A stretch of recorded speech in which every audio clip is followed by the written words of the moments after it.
ആകാശവാണി.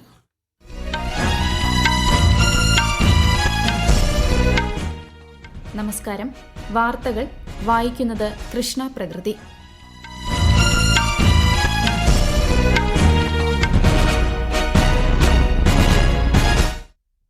പ്രധാന വാർത്തകൾ. പ്രധാനമന്ത്രി നരേന്ദ്രമോദിയുടെ ഇന്തോനേഷ്യ, ഓസ്ട്രേലിയ, ന്യൂസിലൻഡ് സന്ദർശനത്തിന് ഇന്ന് തുടക്കമാകും. ബ്രിക്സ് അംഗരാജ്യങ്ങളിലെ മയക്കുമരുന്ന് വിരുദ്ധ ഏജൻസി മേധാവികളുടെ യോഗത്തിന് ഇന്ന് അസമിൽ തുടക്കം. ബ്രിക്സ് വനിതാ മന്ത്രിതല യോഗം ഇന്ന് കൊച്ചിയിൽ. ന്യൂഡൽഹിയിൽ നടക്കുന്ന കേന്ദ്ര സഹകരണ മന്ത്രാലയത്തിന്റെ 5ാം സ്ഥാപക ദിനാഘോഷത്തിൽ കേന്ദ്രമന്ത്രി അമിത്ഷാ ഇന്ന് പങ്കെടുക്കും. ഉപഭോക്തൃ സംരക്ഷണ നിയമവും നയവും സംബന്ധിച്ച് ജനീവയിൽ ഇന്ന് ആരംഭിക്കുന്ന അന്തർ സർക്കാർ തല വിദഗ്ധ സംഘത്തിന്റെ സമ്മേളനത്തിൽ ഇന്ത്യ അധ്യക്ഷത വഹിക്കും. രാജ്യത്ത് തെക്കു പടിഞ്ഞാറൻ കാലവർഷം ശക്തി പ്രാപിക്കുന്നു. കേരളത്തിൽ കണ്ണൂർ, കാസർഗോഡ് ജില്ലകളിൽ ഇന്ന് ഓറഞ്ച് ജാഗ്രത. കേരളം, കർണാടക, ലക്ഷദ്വീപ് തീരങ്ങളിൽ മത്സ്യബന്ധനത്തിന് വിലക്ക്. ലോകകപ്പ് ഫുട്ബോളിൽ ബ്രസീലിനെ അട്ടിമറിച്ച് നോർവെ ക്വാർട്ടറിൽ. അന്താരാഷ്ട്ര ഫുട്ബോളിൽ നിന്ന് വിരമിക്കൽ പ്രഖ്യാപിച്ച് ബ്രസീൽ താരം നെയ്മർ. വാർത്തകൾ വിശദമായി. പ്രധാനമന്ത്രി നരേന്ദ്രമോദിയുടെ ത്രിരാഷ്ട്ര പര്യടനത്തിന് ഇന്ന് തുടക്കമാകും. ഇന്തോനേഷ്യ, ഓസ്ട്രേലിയ, ന്യൂസിലൻഡ് എന്നീ രാജ്യങ്ങളിൽ 6 ദിവസത്തെ സന്ദർശനമാണ് നടത്തുക. 2 ദിവസത്തെ സന്ദർശനത്തിനായി ഇന്ന് വൈകുന്നേരത്തോടെ പ്രധാനമന്ത്രി ഇന്തോനേഷ്യയിലെത്തും. വിശദാംശങ്ങളിലേക്ക്. ഇന്തോനേഷ്യയിൽ ഔദ്യോഗിക സന്ദർശനം നടത്തുന്ന പ്രധാനമന്ത്രി നരേന്ദ്രമോദി പ്രസിഡന്റ് പ്രബോവോ സുബിയാന്റോയുമായി ഉഭയകക്ഷി ചർച്ചകൾ നടത്തും. ജക്കാർത്തയിൽ ഇന്ത്യൻ സമൂഹത്തെ അഭിസംബോധന ചെയ്യുന്ന പ്രധാനമന്ത്രി യോഗ്യകർത്തയിലെ പ്രംബാനൻ ക്ഷേത്ര സമുച്ചയവും സന്ദർശിക്കും. വിദേശ പര്യടനത്തിന്റെ 2ാം പാദത്തിൽ മറ്റന്നാൾ ശ്രീ മോദി മെൽബണിലെത്തും. ഓസ്ട്രേലിയൻ പ്രധാനമന്ത്രി ആന്റണി ആൽബനീസിനൊപ്പം 3ാമത് ഇന്ത്യ ഓസ്ട്രേലിയ വാർഷിക ഉച്ചകോടിയിൽ അദ്ദേഹം പങ്കെടുക്കും. നിർണായക ധാതുക്കൾ, സൈബർ സുരക്ഷ, സാങ്കേതികവിദ്യ തുടങ്ങിയ മേഖലകളിൽ ചർച്ചകൾ നടക്കും. ഇന്ത്യ ഓസ്ട്രേലിയ സിഇഒ ഫോറത്തിൽ പങ്കെടുക്കുന്ന പ്രധാനമന്ത്രി നരേന്ദ്രമോദി ഇന്ത്യൻ സമൂഹത്തെയും അഭിസംബോധന ചെയ്യും. സന്ദർശനത്തിന്റെ അവസാന പാദത്തിൽ ഈ മാസം 10, 11 തീയതികളിൽ ന്യൂസിലാൻഡിലും പ്രധാനമന്ത്രി സന്ദർശനം നടത്തും. ന്യൂസിലാൻഡ് പ്രധാനമന്ത്രി ക്രിസ്റ്റഫർ ലക്സനുമായി നടത്തുന്ന ചർച്ചയിൽ കഴിഞ്ഞ 2 വർഷത്തിനിടെ വ്യാപാര, പ്രതിരോധ മേഖലകളിൽ ഉണ്ടായ പുരോഗതി വിലയിരുത്തും. News desk, Akashvani. കേന്ദ്ര സഹകരണ മന്ത്രാലയത്തിന്റെ 5ാം സ്ഥാപക ദിനാഘോഷം ഇന്ന്. ന്യൂഡൽഹിയിൽ നടക്കുന്ന പരിപാടിയിൽ കേന്ദ്രമന്ത്രി അമിത്ഷാ മുഖ്യാതിഥിയാകും.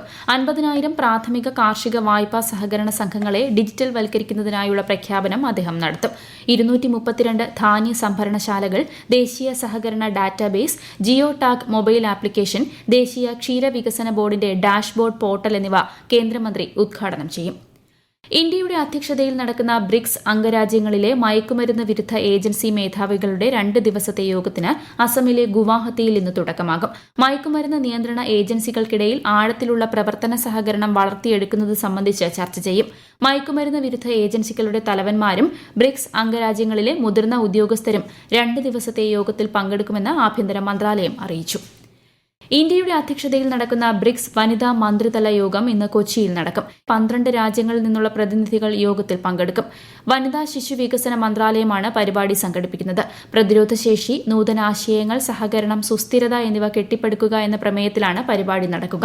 നേതൃത്വം, ഭരണം, സാമ്പത്തികം, ഡിജിറ്റൽ ഉൾപ്പെടുത്തൽ, കാലാവസ്ഥാ പ്രവർത്തനം എന്നിവയിൽ അംഗരാജ്യങ്ങൾ തമ്മിലുള്ള സഹകരണം ശക്തിപ്പെടുത്തുകയാണ് ലക്ഷ്യം. ഉപഭോക്തൃ സംരക്ഷണ നിയമവും നയവും സംബന്ധിച്ച് സ്വിറ്റ്സർലാൻഡിലെ ജനീവയിൽ ഇന്ന് ആരംഭിക്കുന്ന അന്തർ സർക്കാർ തല വിദഗ്ധ സംഘത്തിന്റെ 9ാം സമ്മേളനം ഇന്ത്യ അധ്യക്ഷത വഹിക്കും. കേന്ദ്ര ഉപഭോക്തൃകാര്യ സെക്രട്ടറി നിധി ഖരെ അധ്യക്ഷയാകും. മറ്റന്നാൾ വരെയാണ് പരിപാടി.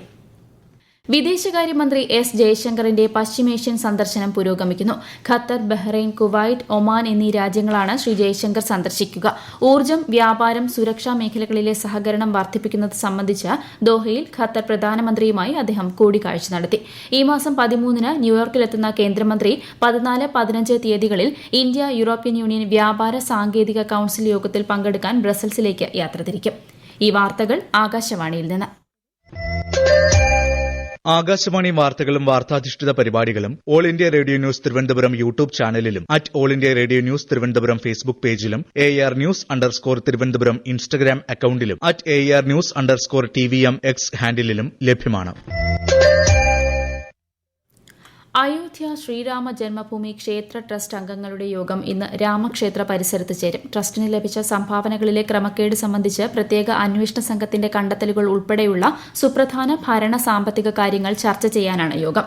General secretary Champat Rai, treasury Anil Mishra എന്നിവരുടെ രാജിക്കത്തുകൾ പരിഗണിക്കുന്നതും അജണ്ടയിൽ ഉൾപ്പെടുന്നു.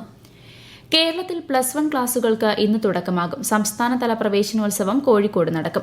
ഏകജാലക സംവിധാനം വഴിയുള്ള മെറിറ്റ് അടിസ്ഥാനത്തിലെ പ്രവേശന നടപടികൾ ഈ മാസം 3-ന് പൂർത്തിയാക്കിയിരുന്നു. കൂടുതൽ വിവരങ്ങളുമായി തിരുവനന്തപുരത്തു നിന്നും ആകാശവാണി ലേഖകൻ സ്മിതി എം പള്ളുരുത്തി.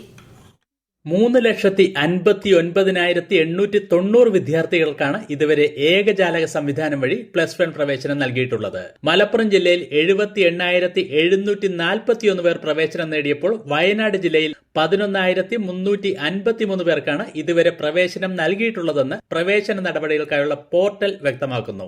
ആകെയുള്ള 4,41,265 സീറ്റുകളിൽ 81,375 എണ്ണത്തിൽ ഇനിയും പ്രവേശനം നടത്താനുണ്ടെന്നും കണക്കുകൾ സൂചിപ്പിക്കുന്നു. രാജ്യത്ത് തെക്കു-പടിഞ്ഞാറൻ കാലവർഷം ശക്തി പ്രാപിക്കുന്നു. ഛത്തീസ്ഗഡ്, ഗുജറാത്ത്, കൊങ്കൺ, ഗോവ, മഹാരാഷ്ട്ര, കിഴക്കൻ രാജസ്ഥാൻ, ഹിമാചൽ പ്രദേശ്, കർണാടക, മാഹി, മധ്യപ്രദേശ് എന്നിവിടങ്ങളിൽ ഇന്ന് കനത്ത മഴയ്ക്ക് സാധ്യതയെന്ന് കേന്ദ്ര കാലാവസ്ഥാ വകുപ്പ്. ഡൽഹി, ഹരിയാന, ചണ്ഡീഗഡ്, ജമ്മുകശ്മീർ, ലഡാക്ക്, ഒഡീഷ, സൌരാഷ്ട്ര, കച്ച്, ഉത്തരാഖണ്ഡ്, വടക്കു കിഴക്കൻ സംസ്ഥാനങ്ങൾ എന്നിവിടങ്ങളിലും ശക്തമായ മഴയുണ്ടാകുമെന്ന് കാലാവസ്ഥാ വകുപ്പ് അറിയിച്ചു. ആൻഡമാൻ നിക്കോബാർ ദ്വീപുകൾ, തീരദേശ കർണാടക, വടക്കൻ ഉൾനാടൻ കർണാടക, തെലങ്കാന എന്നിവിടങ്ങളിൽ ഇന്ന് ഇടിമിന്നലോട് കൂടിയ മഴയ്ക്കുള്ള സാധ്യതയുള്ളതായി മുന്നറിയിപ്പുണ്ട്. കേരളത്തിൽ ശക്തമായ മഴ തുടരും. ഇന്ന് കണ്ണൂർ, കാസർഗോഡ് ജില്ലകളിൽ ഓറഞ്ച് ജാഗ്രത നൽകിയിട്ടുണ്ട്. എറണാകുളത്തും തൃശൂർ മുതൽ വയനാട് വരെയുള്ള ജില്ലകളിലും മഞ്ഞ ജാഗ്രതയാണ്. കേരളം, ലക്ഷദ്വീപ് തീരങ്ങളിൽ നാളെ വരെയും കർണാടക തീരത്ത് മറ്റന്നാൾ വരെയും മത്സ്യബന്ധനത്തിന് വിലക്കേർപ്പെടുത്തി. ഇത്തവണത്തെ ലോകകപ്പ് ഫുട്ബോളിലെ ഏറ്റവും വലിയ അട്ടിമറിക്കാണ് ന്യൂയോർക്കിലെ ന്യൂ ജേഴ്സി സ്റ്റേഡിയം ഇന്ന് വേദിയായത്. ഏറ്റവും കൂടുതൽ തവണ ലോകകപ്പ് കിരീടം സ്വന്തമാക്കിയ കരുത്തരായ ബ്രസീലിനെ അട്ടിമറിച്ച് നോർവേ ക്വാർട്ടറിൽ പ്രവേശിച്ചു. ക്വാർട്ടർ കാണാതെ പുറത്തായതിന് പിന്നാലെ ബ്രസീൽ താരം നെയ്മർ അന്താരാഷ്ട്ര ഫുട്ബോളിൽ നിന്ന് വിരമിക്കൽ പ്രഖ്യാപിച്ചു. വിശദാംശങ്ങളുമായി ആകാശവാണി പ്രതിനിധി സുരേഷ് ബാബു. കിട്ടിയ ഒന്നാന്തരം അവസരങ്ങൾ പാഴാക്കിയ ബ്രസീലിനെ മികച്ച പോരാട്ടത്തിലൂടെ മറികടന്ന് നോർവേ ഈ ലോകകപ്പിൽ ഏറ്റവും വലിയ അട്ടിമറിക്കാരായി. 14-ാം മിനിറ്റിൽ പെനാൽറ്റി നഷ്ടമാക്കിയ ബ്രസീലിന് അപ്രതീക്ഷിതമായ വെല്ലുവിളിയാണ് നോർവേക്കാർ നൽകിയത്.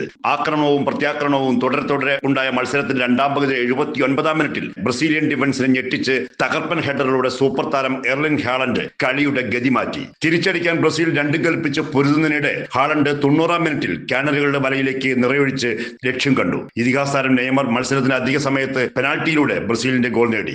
6ാം കിരീട നേട്ടമെന്ന മോഹവുമായി എത്തി പ്രീ ക്വാർട്ടറിൽ തന്നെ ലോക ഫുട്ബോളിലെ വമ്പന്മാരായ ബ്രസീൽ തോറ്റു മടങ്ങുന്നത് ആരാധകരെ നിരാശയിലാഴ്ത്തി. മത്സരശേഷം നെയ്മർ വിരമിക്കൽ കൂടി പ്രഖ്യാപിച്ചതോടെ ആ നിരാശ കോടാനുകോടി ആരാധകരുടെ കണ്ണുകൾ ഈർന്നണിയിച്ചു.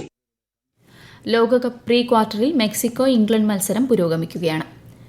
ICC വനിതാ T20 ക്രിക്കറ്റ് ലോകകപ്പിൽ ഇംഗ്ലണ്ടിനെ 7 വിക്കറ്റിന് പരാജയപ്പെടുത്തി ഓസ്ട്രേലിയ കിരീടം സ്വന്തമാക്കി. ലണ്ടനിലെ ലോർഡ്സിൽ നടന്ന മത്സരത്തിൽ ഇംഗ്ലണ്ട് ഉയർത്തിയ 151 റൺസ് വിജയലക്ഷ്യം പിന്തുടർന്ന ഓസ്ട്രേലിയ 17.1 ഓവറിൽ 3 വിക്കറ്റ് നഷ്ടത്തിൽ 153 റൺസ് നേടി. 64 റൺസ് നേടിയ ബെത്ത് മൂണിയാണ് ഓസ്ട്രേലിയയുടെ top scorer. Phoebe Lichfield 48 runs നേടി.